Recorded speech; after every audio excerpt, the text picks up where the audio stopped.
प्रेम से बोलिए शिव गुरु महाराज की जय हो। सच्चे दरबार की जय हो। आज की चर्चा की जय हो जय हो। और आइए बहना, हाँ बहुत सुंदर शिव गुरु का दरबार लगा है। हाँ लगा आसन है। लग चुका है। लग चुका है। और चर्चा होई सपना जी। होई होई। हाँ, दिनों में होई या रातों में होई, हमेशा होई। हाँ। 24 घंटा होता। आ दिलबा में बसल बाड़े ओहो। आ गुरु के सुरतिया ए सखिया। बसाला बसाला। आ सब केहू बसाई अपना दिल में हाँ। शिव गुरु के सूरत। आ चर्चा करी दिन रात कैसे ओहे बेड़ा पार लगाई है। आ दिलबा में बसल बाड़े गुरु के सूरतिया ए सखिया। चर्चा होई दिन रातिया ए सखिया। चर्चा होई दिन रातिया रे सखिया। चर्चा होई दिन रातिया रे सखिया। दिलबा में बसल बाड़े गुरु के सूरतिया ए सखिया। दिलबा में बसल बाड़े गुरु के सूरतिया रे सखिया। हाय हाय ए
चर्चा होई दिन रातिया ए सखिया चर्चा होई दिन रातिया अरे बहिना चर्चा होई दिन रातिया अरे बहिना चर्चा होई दिन रातिया अरे सखिया चर्चा होई दिन रातिया अरे बहिना चर्चा होई दिन रातिया ए सखिया सखिया होई बोलिए सच्चे दरबार की जय हो एंगा धूम मचौले रहियो जय हो। प्रेम से बोलिए शिव गुरु महाराज की जय सच्चे दरबार की जय हो निहाल भैले नगरी निहाल भैले नगरी निहाल भैले नगरी एहो शिवा गुरु निहाल भैले नगरी एहो शिवा गुरु निहाल भैले नगरी एहो शिवा गुरु निहाल भैले नगरी निहाल भैले नगरी निहाल भैले नगरी निहाल भैले नगरी निहाल भैले नगरी निहाल भैले नगरी निहाल भैले नगरी एहो शिवा गुरु निहाल भैले नगरी एहो शिवा गुरु निहाल भैले नगरी एहो शिवा गुरु निहाल भैले नगरी जय हो।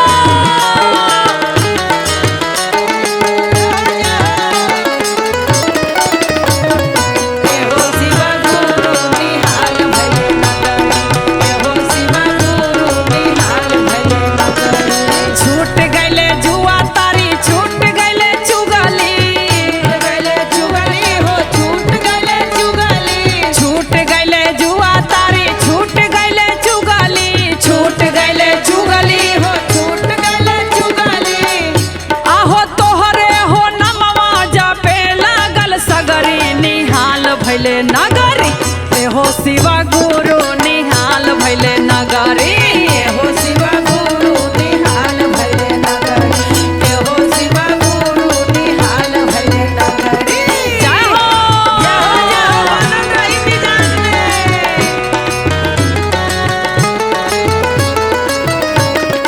एहो शिवा गुरु निहाल भैले नगरी एहो शिवा गुरु निहाल भैले नगरी साहेब भैया अइले हो तीन सूत्र दिहाले हो तीन सूत्र दिहाले नीलम दीदी अइले हो तीन सूत्र दिहाले हो तीन सूत्र दिहाले चर्चा होखे लागल सगरी निहाल भैले नगरी एहो शिवा गुरु निहाल भैले नगरी एहो शिवा गुरु निहाल भैले नगरी एहो शिवा गुरु निहाल भैले नगरी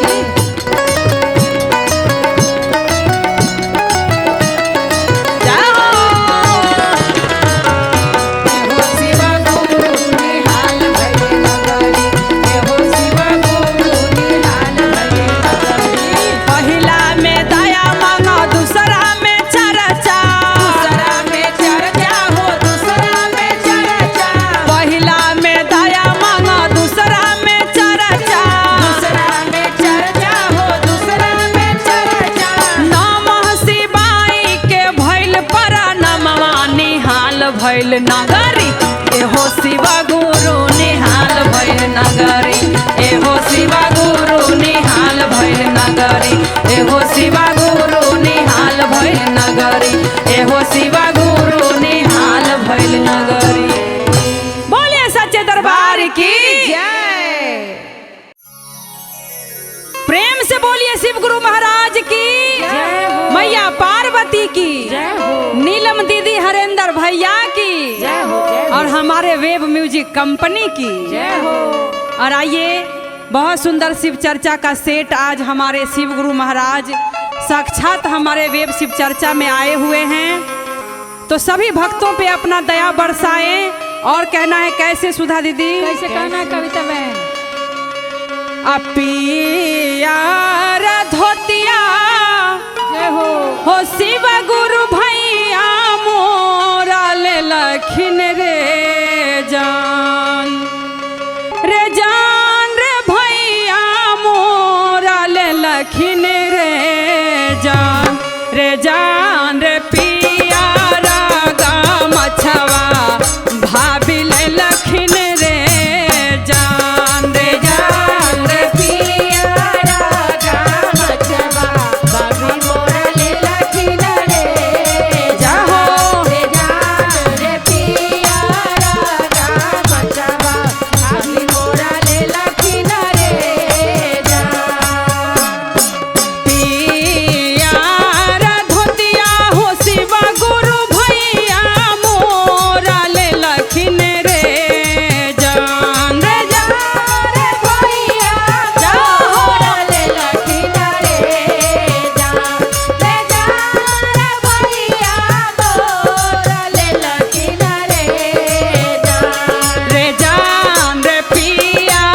भाभी मोरा ले लखिन रे जान रे जान रे पिया रागा मचवा भाभी मोरा ले लखिन रे जान रे पिया रागा मचवा भाभी मोरा ले लखिन रे जान। जय हो श्री गुरु महाराज की जय। क्या बात है कविता बहन।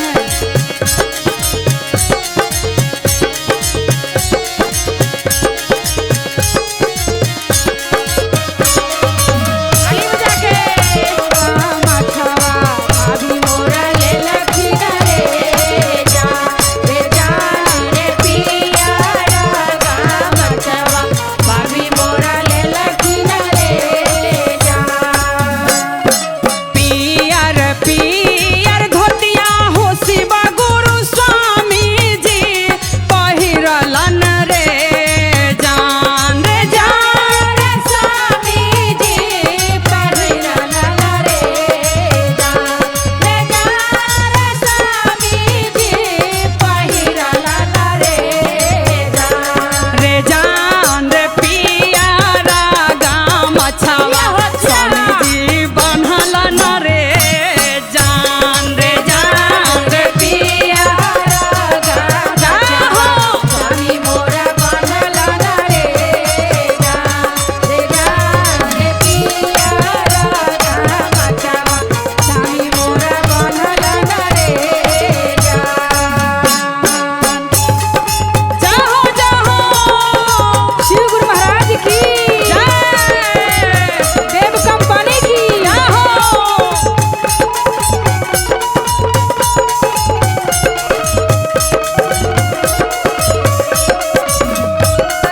पिया रागा मचवा स्वामी मोरा बनलन रे जान रे पिया रागा मचवा स्वामी मोरा बनलन रे जान। हथवा में कंगनवा पेन्ही स्वामी मोरा लखिन रे जान रे स्वामी मोरा लखिन रे जान स्वामी मोरा लखिन रे जान। रे जान ले लिहलन तीना सूत्र ज्ञान मारे जान ले लिहलन तीना सूत्र ज्ञान मारे जान ले लिहलन तीना सूत्र ज्ञान मारे जान ले लिहलन तीना सूत्र ज्ञान मारे। बोले सच्चे दरबार की जय हो जय हो जय हो। प्रेम से बोलिए शिव गुरु महाराज की जय हो। मैया पार्वती की जय हो।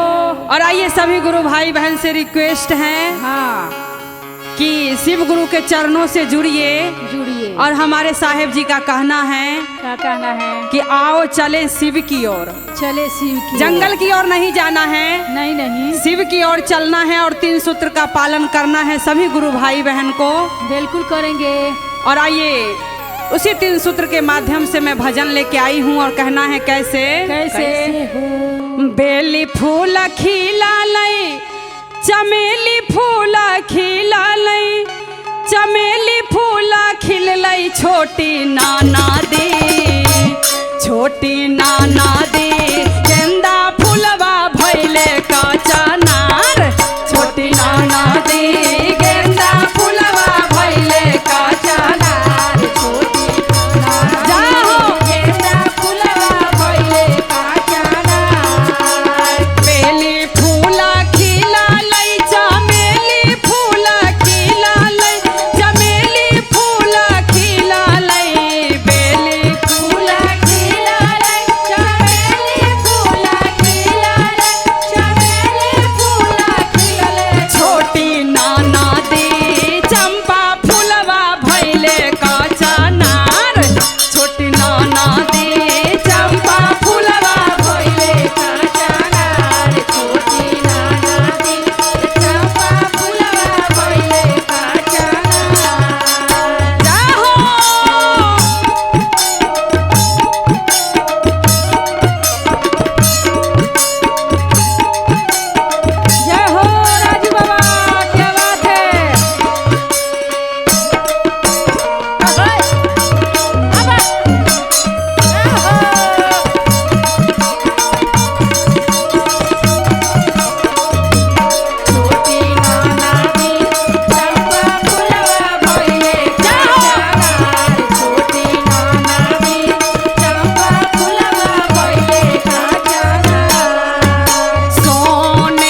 दरबार की जय हो।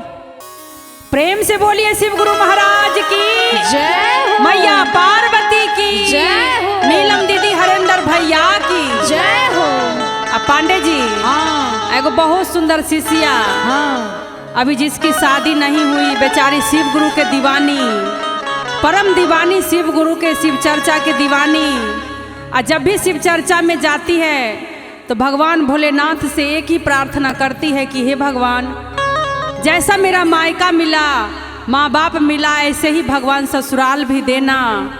शिव गुरु ऐसा ही माँ जैसी सास और पिता जैसे ससुर जी देना, तभी मेरा चर्चा सफल होगा।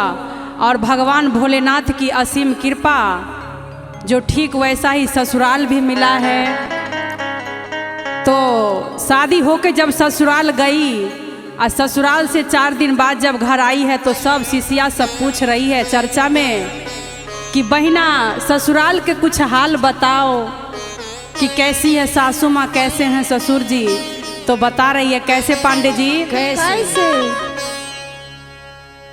तयापन ससुरा के हाल तू बताव शिष्या, हे बताव शिष्या, जवन सीख के अइला हमारो सिखाव सखिया, जवन सीख के अइला हमारो सिखाव शिष्या, जवन सीख के अइला हमारो सिखाव शिष्या।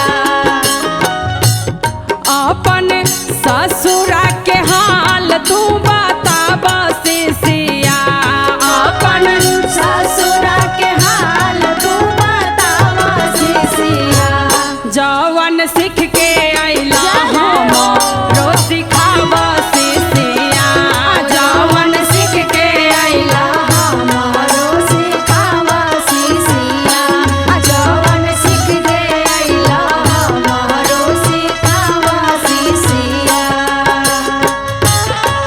बोलिए शंकर भगवान की जय हो। जय हो।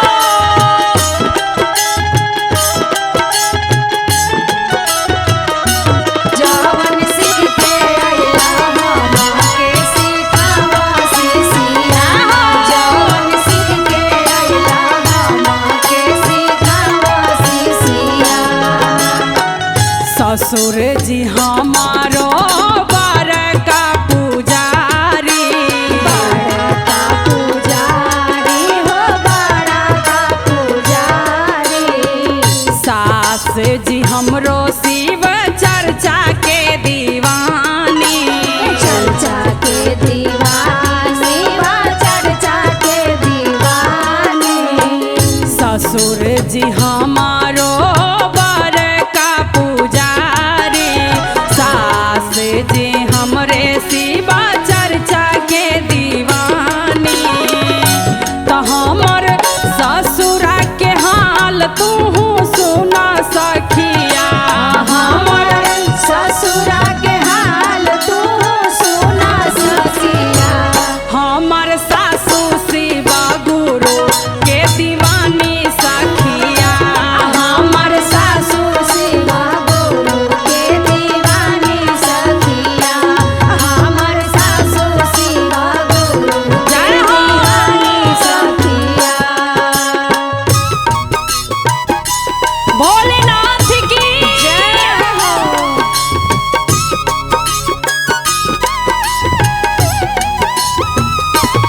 अपन ससुरा के हाल तू बताव शिष्या, अपन ससुरा के हाल तू बताव शिष्या। जेठ जी हमारे बड़का पुजारी, बड़का पुजारी हो, बड़का पुजारी। जेठानी जी हमरो शिव गुरु के दीवानी, गुरु के दीवानी, शिव गुरु के दीवानी। जेठ जी हमारे बड़का पुजारी, जेठानी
मैया पार्वती की। और सुनिए सभी गुरु भाई बहन, अब बनिए शिव गुरु के शिष्य। जब शिव गुरु के दीवानगी छाएगी तभी ये मन लगेगा। और आइए गुरु जी के चरण में। केकरा से कहबो दिलवा के बतिया, के ही हरि है विपतिया हो। केकरा से कहबो दिलवा के बतिया, केकरा से कहबो दिलवा के ही हरि है विपतिया हो। आब हे बहिना आब हो भैया, बन जा तू हूँ शिष्या हो। आब हे बहिना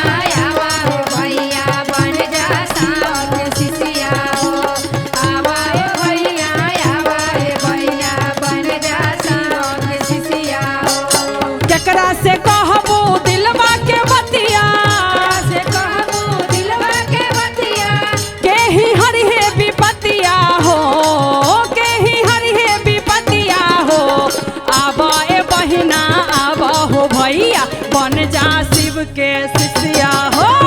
आब ए भैया जाहो भैया, बन जा शिव के शिष्या हो। आब ए भैया आब हो भैया, बन जा शिव के शिष्या हो। जाहो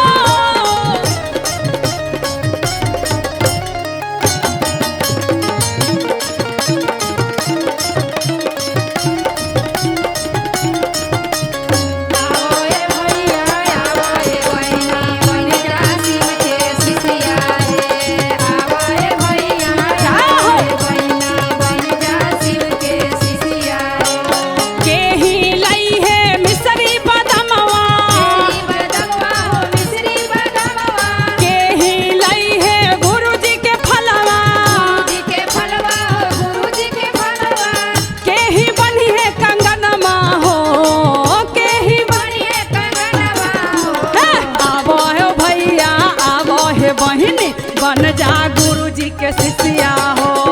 आब हे भैया आब हे बहिनी, बन जा शिव के शिष्या हो। आब हे भैया आब हे बहिनी, बन जा शिव के शिष्या हो। जाहो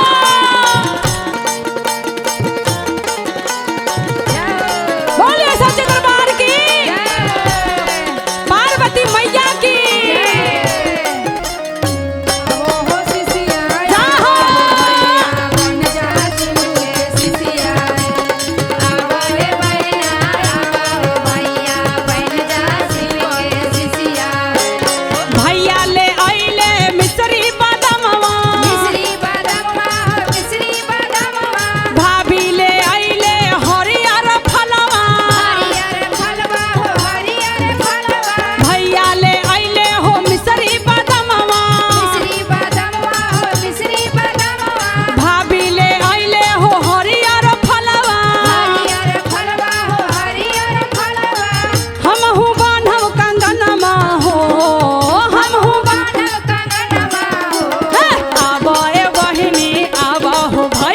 बन जा गुरु जी के शिष्या हो। आब हे भैया आब हे बहिनी, बन जा गुरु जी के शिष्या हो। आब हो भैया आब हे बहिनी, बन जा गुरु जी के शिष्या हो। आब हो भैया आब हे बहिनी, बन जा गुरु जी के शिष्या हो। आब हो भैया आब हे बहिनी, बन जा गुरु जी के शिष्या हो। बोलिए सच्चे दरबार की जय हो। प्रेम से बोलिए शिव गुरु महाराज की जय हो। सच्चे दरबार की जय हो। कथी के आसन हो शिव गुरु, कथी सिंहासन तो।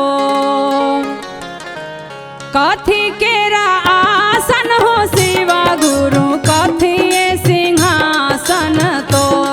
रे कथी आसन हो शिव गुरु, कथी सिंहासन तो।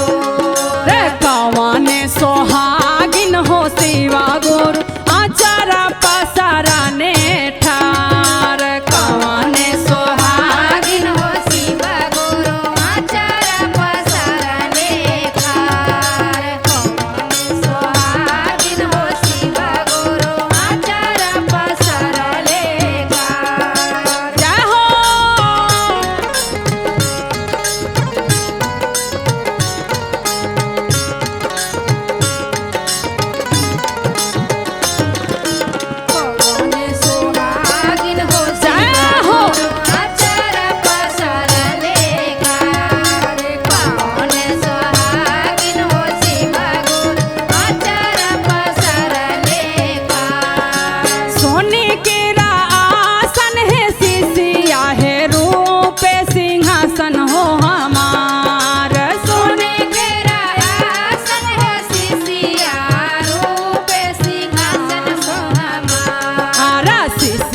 सोहागिन है शिशिया आचारा पसारने ठार शिशिया सोहागिन है शिवा गुरु आचार पसारने ठार। जय हो सोहागिन हो शिवा गुरु आचार पसारने ठार।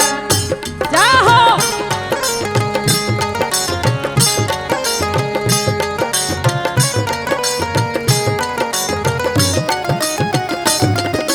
शिशिया सोहागिन हो जय हो गुरु आचार पसारने ठार। शिशिया सोहागिन हो शिवा गुरु आचार पसारने ठार। कथी के राजा टावा हो शिवा गुरु कथी गलवा में हार कथी के राजा टावा हो शिवा गुरु कथी गलवा में हार। कवने अभागिन हो शिवा गुरु आचारा पसारने ठार कवने अभागिन हो शिवा गुरु आचार पसारने ठार। कवने अभागिन हो शिवा गुरु आचार पसारने ठार। जय हो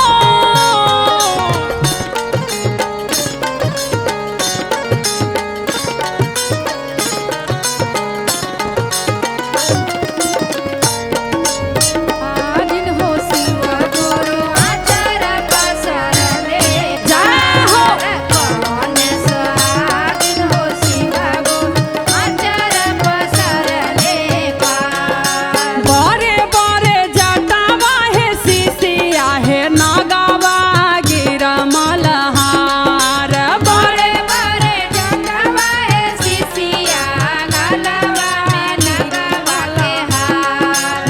बाझिन अभागिन है शिशिया आचारा पसारने ठार बाझिन अभागिन शिशिया आचारा पसारने ठार बाजिन अभागिन शिशिया जाओ। पसारने ठार। बाजिन अभागिन शिशिया आचार पसारने ठार। बोलिए सच्चे दरबार की जय हो प्रेम से बोलिए शिव गुरु महाराज की जय हो। देखिए सुधा दीदी हाँ दीदी। एक गुरु बहिना बहुत ही सुंदर बहुत ही प्यारी शिव गुरु के दीवानी अच्छा रोज चर्चा में जाती थी हाँ। लेकिन उनके पति देव जो थे वो बिल्कुल उसको मना करते थे कि चर्चा में नहीं जाना है। हाँ मना कर रहे थे। तो जब वो चर्चा में गई तो देखिए गुरुजी से क्या कह रही है क्या कर रही है। आके करा ले लगवला हो शिव गुरु गेंदा फूल गछिया रे जान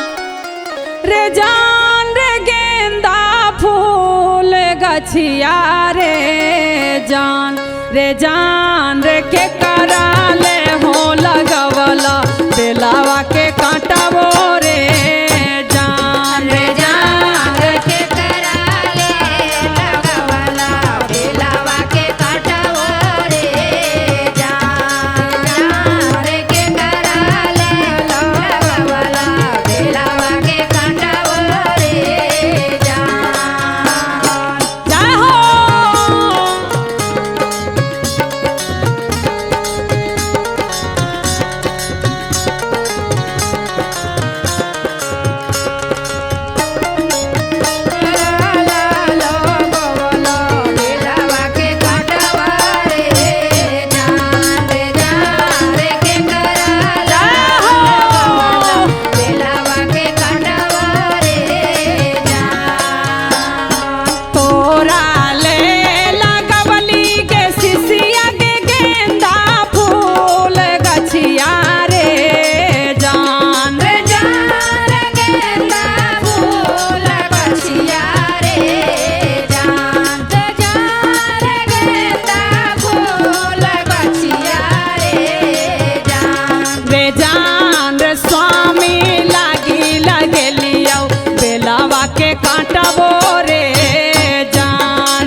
देखे लखुन रे जान रे जान रे स्वामी तोरा हाथी याद खल करे रे स्वामी तोरा हाथी याद खल करे धन स्वामी के कसुरबा हो शिव गुरु माफ कर दी हो रे जान रे माफ कर दी तोरे माफ कर दी तोरे रे जान रे स्वामी के हो कमैया करब शिव चर्चा रे जान रे स्वामी के रे कमैया करब शिव चर्चा रे स्वामी के रे कमैया करब शिव चर्चा रे जान रे स्वामी के हो कमैया करब शिव चर्चा रे बोलिए शिव गुरु महाराज की जय हो प्रेम से बोलिए शिव गुरु महाराज की जय हो। सच्चे दरबार की जय हो। और आइए बहना गुरु जी के चरणों में प्रणाम करते हुए मैया भवानी के चरणों में प्रणाम करते हुए माँ नीलम दीदी हरेंद्रानंद भैया के चरणों में प्रणाम करते हुए सभी गुरु भाई बहन हाजिरी लगाइए और बोलिए सच्चे दरबार की जय हो। हम तो मन्नत मांगले रहली अपना मनवा में आ चर्चा कराइब अंगनवा में ना हम तो मन्नत मांगले रहली मनवा में चर्चा कराई रे मनवा में ना हम तो मन्नत मांगले रहली अपना मनवा में चर्चा कराइब अंगनवा में ना हम तो मानत मंगले रहनी अपना मनवा में चर्चा कराई रे मनवा में ना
चर्चा होई अंगनवा में ना गुरुजी दाया बरसाए मोरा अंगनवा में चर्चा हुई अंगनवा में ना गुरुजी दाया बरसाए मोरा अंगनवा में चर्चा हुई अंगनवा में ना जाहो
चर्चा होई